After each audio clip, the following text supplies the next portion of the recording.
Hey everyone, welcome back to another exciting episode of Tackle Productions. Today I'm Bancroft being joined once again by Jake, and like always, Fluff. What's going on, y'all? People. That was really soft for some reason, Fluff. Was it? Yeah, that's better. There we go. Alright, normally we have Jimmy here, but he's stuck in a rooster's nest somewhere. I'm not sure what's going on with that. But today's episode is me versus Fluff. I'm using set 15 Vegeta, quote-unquote Taxgeta, and Fluff's bringing back Syn Shenron, mono yellow. Hey, they nerfed Dodo Rooster, so I ain't no fucking rooster anymore, bro. I'm on that honey badger train. Jimmy, you're supposed to be at the Goodwill at Burning Man. Get out of here. Go. Get. So, this past weekend at our locals, we had a best of 3, which is always awesome to do. I had already committed to playing a quote-unquote hand-controlled deck, and so this is one of the later rounds, and Fluff is already kind of cited for that, which makes this deck even harder to pilot now. So I've kind of working around the idea of my opponent having to Boros or even just draw cards in their drop area. Honestly, I was a little bit shocked by how sticky your deck is. In our first game, it was really hard for me to close that game out. So I'm expecting that it's going to be even worse this time around. So I'm kind of worried about what your offense is going to look like. And if I remember correctly, in our first game, my hand stayed really low, like 2 to 3 cards in my hand, and in part due to some of your making me discard stuff, but also just the way that my hand happened to shake out as well. Yeah. So for those who aren't familiar with set 15 Vegeta, it's a very, I'm going to say, interesting leader where you don't really get draws. It focuses more on controlling your opponent's unison. Yeah, that's a thing. So on the front side, there's an auto where once returned during your opponent's turn, which I actually really hate. If your opponent were to move one of your cards with a skill, they have to discard a card. And then a lot of the cards in this deck, such as the card I have actually charged my energy, the Grade 8 on swing, your opponent discards a card. There's a 2-drop Nappa that has crit, that on play, your opponent discards a card. So it has that element there for it. So I obviously went, with this version, I went kind of more into the hand control route with Zamasus and Ribrians and whatnot. Yeah, and I wonder how that would work out if you decided to go full in one way or the other instead of mixing the two, crossing the streams, as it were. Yeah, and for clarification, also on the front side of this particular leader, activate battle. If your life is less than or equal to your opponent, you could just gain 5,000. I don't remember the thought process on doing that on the first attack. I probably should have just taken it because it wasn't a crit. But I felt like I wanted the extra probably buffer for later on in the match. Keep myself alive longer now and focus on doing what I need to do mid-game. It was definitely frustrating on my end, swinging, and then you, without having to sacrifice any type of resource, just going, yeah, I don't really want to take that damage, so we'll just activate battle there.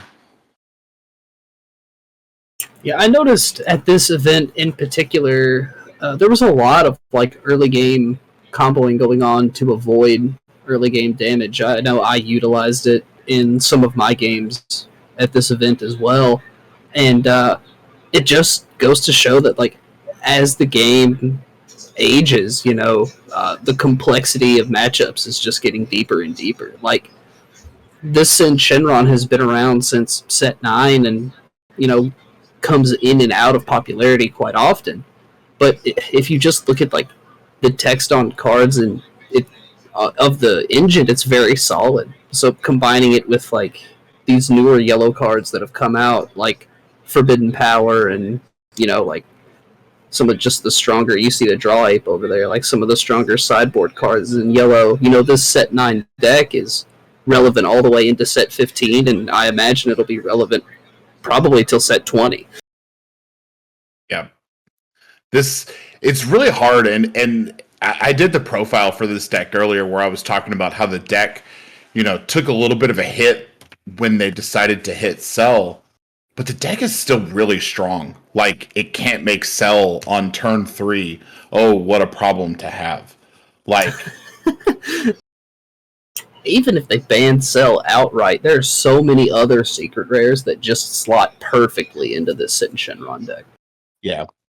Yeah. This Syn Shenron is still, and I'm not even playing the aggro variant. I could be playing the aggro variant where, I'm going in heavy with large body crits and denying resources. That's just not, I like for my opponent to enjoy the game with me. And I don't like playing resource denial decks. I think they're not fun. How do you feel about this Dark Power Black Mass Saiyan on the field? I feel like that card just kind of snuck into play, and we haven't really addressed it, especially in this deck that's going to play so many. It doesn't actually affect many of the cards that play because it's 15,000 power or less on the Dark Power Black Mass Saiyan skill. Right. So the 4-drop Shenron isn't affected on coming in. The Nova plays itself by reducing costs, not by skill. And then pretty much everything else, except for playing the ice while the Dark Power Black Mass Saiyan on the field, is because of Nova. So, like, everything else kind of gets over. So it doesn't really bother me. But it's very big-brained here. And we'll go into a second. I want to catch this slight misplay. So technically, the 1-star ball is an activate main, which opens a timing window 1. I should have actually tapped Nappa prior, if I recall correctly, because it's the card being played, the energy cost, yada, yada, yada. But I tapped it after it was played. I'm not sure if that works or not. Jimmy is floating around apparently somewhere. He could correct me if I'm wrong on this. Did I do that wrong?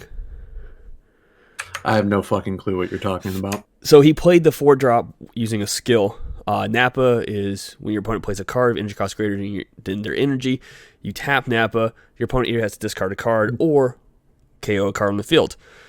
Because it was played with a skill, am I supposed to tap that prior? Or is it just when the card's played? Well, it says when the card is played, so you would tap it. You would tap it at the resolution of the skill being played. That's what I thought. Yeah. So yeah, it kind of doesn't work in like the counter window 1/2 type, since I believe it's a auto skill on the Nappa. It is. Yeah. So it would play, that trigger would be on the resolution of play, or the activation, as this game likes to call it. So the card go back to the Rooster's Nest. So the card comes all the way out, and then Nappa triggers, which makes sense at auto speed. Yep. So now, like Fluff said, kind of the big brain here. He chose to discard a Deborah. Immediately was going to go play it. But then I was like, well, you have to discard 2 cards for the play. He's like, oh, never mind.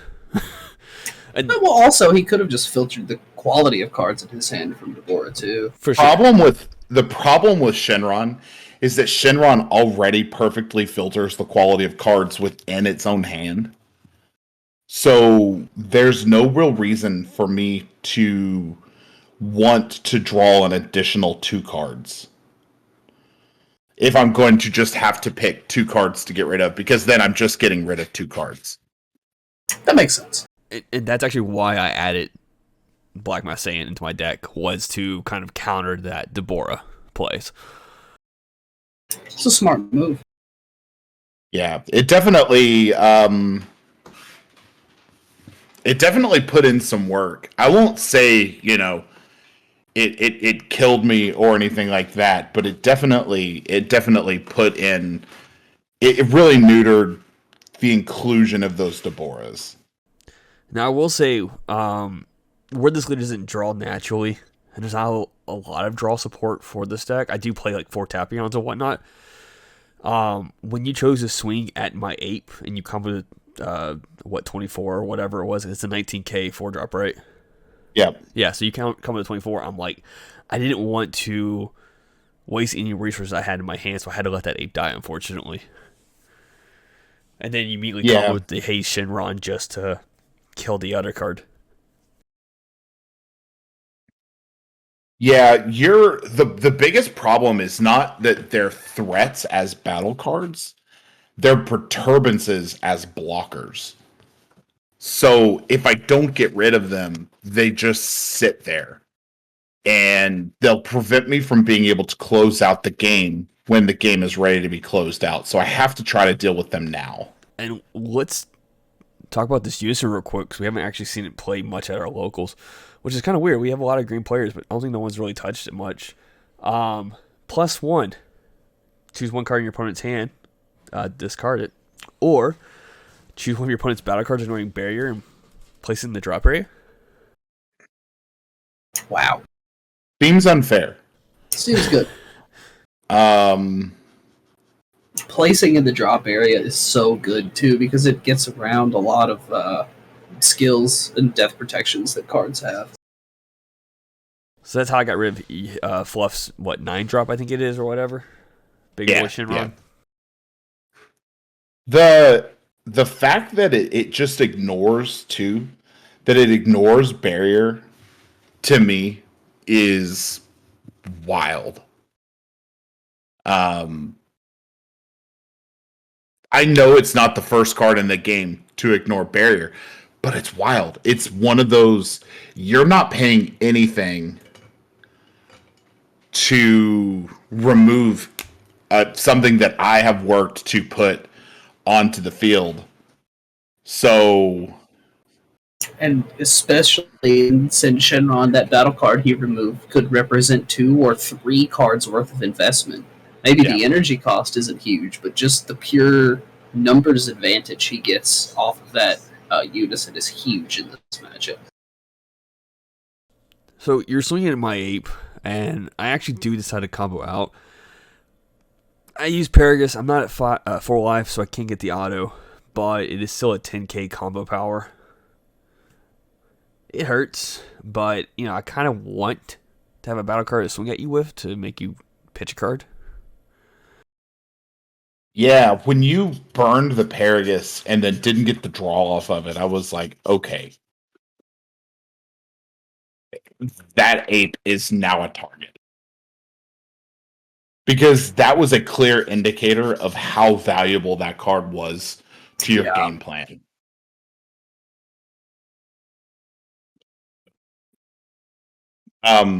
So of course here I had to play through Charismatic, and I knew it was coming, so there was really nothing that I could do about it to stop it. I just had to play through it. As we said, I had to get you to use the card. And you decided to swing at my unison just to get it down to 1 marker, because it's triple strike, right? It is triple strike, yeah. I love the winter version of that card too. It looks so nice. No. I really would like to get another version, another one of those rarities. I don't know that we actually got those tournament packs. Yeah, we did. I have one. Okay. You do have one? Okay. Yeah.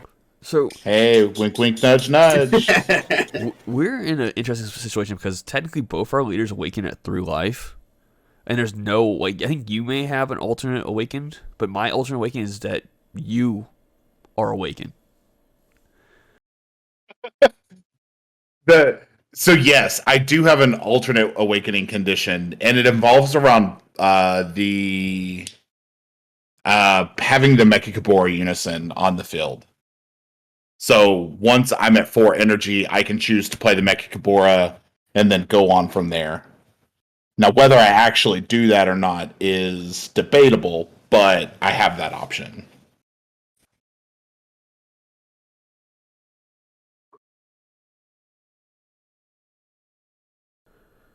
And the field card allows me to restand the ape to keep it as a blocker, which is pretty nice. And I did use my unison to knock out your... that's interesting. Why did it look like it's 4 markers on my... Oh, okay. Just had to double check. It just looked like there was 4 or 5 dots on that die for some reason. Yeah, those the stars on the 1-star Dragon Ball. Yeah. Yeah. Sometimes those dice don't read well on camera. Dice in general don't read well on camera. So here I'm kind of moving forward. You got rid of the 9-drop. I'm not so much worried about the 9-drop being on the field here. I'm more worried about trying to get you into a position where you're either 1, resourced out, or 2, I can kill you.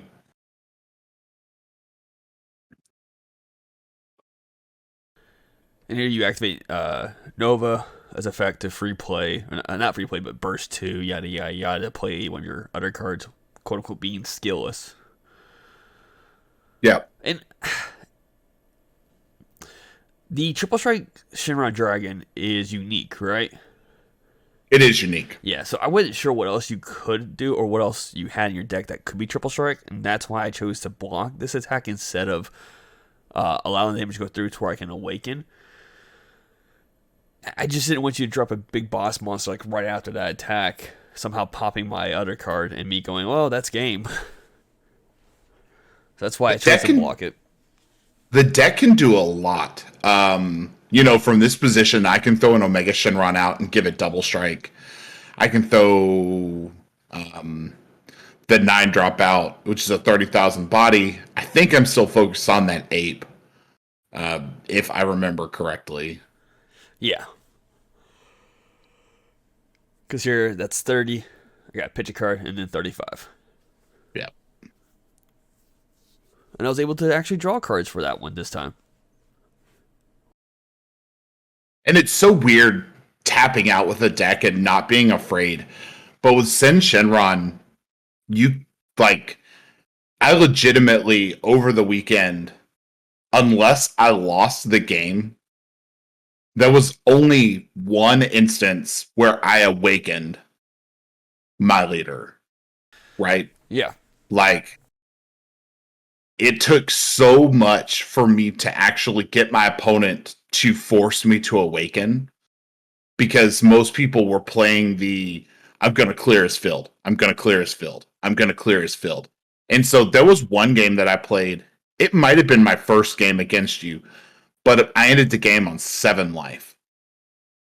And then there was another game later in the night that I ended the game on 7 life, where my opponent didn't do a single point of damage to me. Or they did 1 point of damage to me. So we'll catching up real quick. Majin Buu, negate. Only card in my hand, that's why I didn't pitch a card. I focus on swinging 10Ks first towards your lead, because I want to either A, see if you just take damage or combo out, or bait the blocker, which I knew you were holding on to it. So when you said Masu, my ape, I'm like, oh, well, it's better than me losing it, because it gets to restand the situation for me to use as a blocker. Yeah. What's up with this interaction real quick? I kind of just rushed this because I forgot how Oceania worked. It's the on swing. And so right there, you kind of yeah, I was pitching this. And this caused kind of a quote-unquote delay in order of operations, because that moment of me pitching the card happened way sooner than it should have, because like I said, I thought it was instant for some reason. I'm not sure why. It's on your swing, and that made you skip a step, and we backtrack in a moment. So I think it's right here, where you're like, I was going to play something. I'm like, okay, that's fine. And you're like, I'm going to tap this and do this. I'm like, oh, yeah, that's fine. Just, sure. Yeah. And that's my fault. I forgot how Oceanus worked, and then it just kind of threw you off for a moment. Yeah, it's easy enough to do. Sorry, not Oceanus, the Shinron's effect. Yeah. I knew what you were talking about. And you technically did it right. I think that I was still resolving a skill, and I just got caught up in doing it, and I knew that I wanted to do this, tap out your blockers and focus in with that triple strike. And then I think I had Cell to go in after that as well. So if you managed to combo out of that, I had the Cell in hand to be able to go in and just win it out. So real quick before we go too much further, Bergamo is on play on a card being tapped though, right? Correct. So well, it's just when a skill rests your opponent's card. Well, I was say because Shinron's effect was that's how you tapped one of my energies. You pop a card and you tapped my energy. I think is what it was. On swing, he taps your blocker. And then net tap, let's spread out. And then, Okay, yeah. So Yeah. where that confusion happened in mid game, Bergamo taps 2 cards. Then, yes. once again, just allow your opponents to fully do their autos and don't assume. Just make sure you know what it is before it happens. I knew what was coming. I knew it was in the match. I knew I was done. So I think it kind of played into it. I was like, all right, yeah, just do it. Just finish it up. Hurry up. Well, that means Yeah, it was definitely in that situation where we knew that the game was done. Essentially, you were like, "Yeah, go ahead and just kill me." And so I was like, "Yeah." So with that being said, thank you all for tuning in. Keep in mind, it's been down below and on the screen while Fluff does the outro. Hey, thanks so much for tuning in and watching Shadow Dragons. It was a ton of fun to bring it back this week. Probably in my top 5 favorite decks of all time. And hopefully a little bit later this week, you'll get to see why I brought Shadow Dragons back. But until then, read your cards, know your plays. Let us make the mistakes so that you don't have to. And as always, Fluff out.